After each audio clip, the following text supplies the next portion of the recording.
And the church say amen. Amen. The Bible says here in verse 23, and when they had laid many stripes upon them, they cast them into prison, charging the jailer to keep them safely, who, having received such a charge, thrust them into the inner prison, and made their feet fast in stocks. And at midnight, somebody shout midnight, midnight, Paul and Silas prayed and sang praises unto God. And the prisoners heard them. And suddenly, somebody shout suddenly. Suddenly, whoo, God help us here. There was a great earthquake, so that the foundation of the prison was shaken. And immediately all the doors were open, and everyone's bands were loose.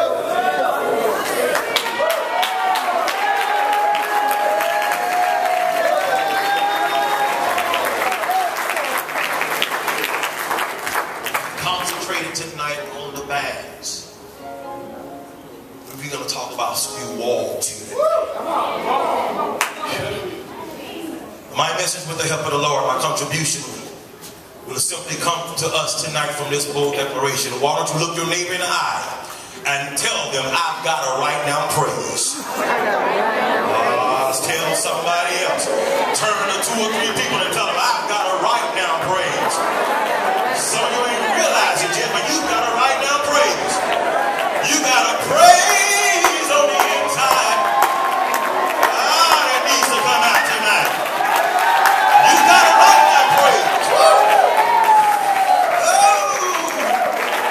I feel the Holy Ghost in here tonight. You may be seated in the matchless name of the Lord if you can.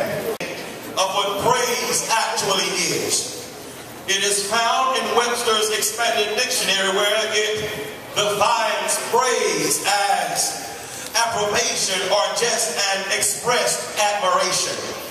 It says plainly there that praise is simply gratitude unto God. But what our friend Mr. Webster couldn't even understand, what our friend Mr. Webster did not know, is that we as baptized believers in Jesus Christ, we take praise to another level. It is not just an admiration to us. It is not just a liking or something. Praise is what we do. Praise is who we are. It is a part of our being. It's a part of our lifestyle. Our praise is a true, very true expression of humbling ourselves in order to magnify someone greater than us. It consists of centering our attention upon the God of our salvation. With love and with adoration and with thanksgiving. Our praise, my brothers and sisters, is a very passionate exaltation of God that is done as an expression of our gratitude and our thankfulness for all that He has done for us. So can I just for a little while here tonight, I don't want to preach too long here, but can I for just a little while here talk about this spiritual commodity that is known as praise? Yes, you see, it's the real praise that takes us into the spirit and the pinnacle of fellowship and intimacy with the one true living God. It is that kind of praise, my brothers and sisters, that is very important to the Apostolic Church, because it is in that kind of praise where we are taken into the realm of the supernatural, where the power of the Lord is. And when you and I get there, the Bible teaches us, then and only then will God be able to move on our behalf. I don't know about you, but I'm really beginning to feel Him like I knew I would at this moment. I'm beginning to feel my preacher in here tonight. So hold on to me for a little while. I'm talking about real praise here.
Child of God is by the scars that they have.